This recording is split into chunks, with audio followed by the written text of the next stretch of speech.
like him picking the outside. We saw what happened to Brad Keselowski. Problems in turn number 1. Austin Dillon's involved.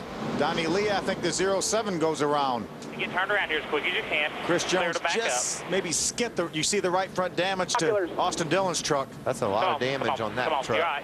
There's 2 other trucks that were involved down there. Austin Dillon being one of them. Bringing out our second caution.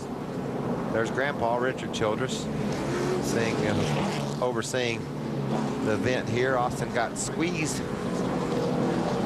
This started way back here at almost at the start-finish line. You see the 07 of Donnie Lia forces the 21 of Jake Crum into the outside wall. Then it turns Donnie sideways. Austin, with nowhere to go, makes contact. Look at Thabo Dine, our point leader, just get by the 3 of Austin Dillon.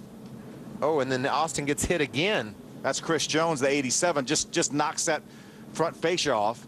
Now watch this. Donnie Lia just does not give Crum any room at all. It squeezes him in the outside wall. And watch how hard Austin hits him. Boom.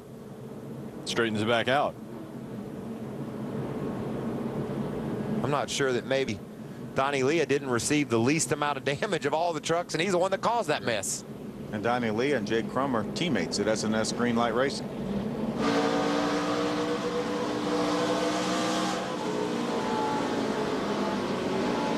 Things happen fast around this racetrack.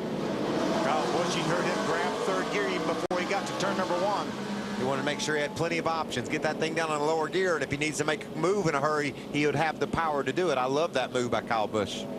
Here's Donnie, just squeezes Jake up in the outside wall. Jake could not have gone any higher. Well, you're right. He could have got on top of the wall, I guess. So maybe he could have gone a little higher. Look at these guys doing a great job. We heard Kyle Busch downshifting. Thabo Dine just snaking his way through. Chris Jones down on the bottom just couldn't seemingly like get his truck over to the left far enough, and added insult to injury by hitting Austin Dillon again. Danny Stockman, the crew chief for Austin Dillon. Those guys have worked extremely hard on the front of this truck already today, and it looks like they're going to have to go back to work, right?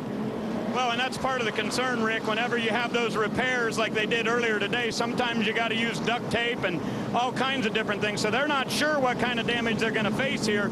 But in order to try to stay on the lead lap, they're going to do double pit stops. As they come in this time, they'll work just on the right side. They'll not put any fuel in it. And Austin now sees his sign, pulls in.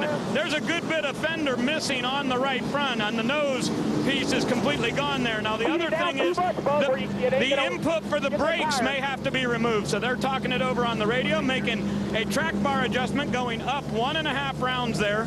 No fuel this time, right side work only. They'll come back to work on the left side after they go around, but they got to stay on the lead lap. Remember, Austin has a string of 8 top 10 finishes in a row coming into this race here.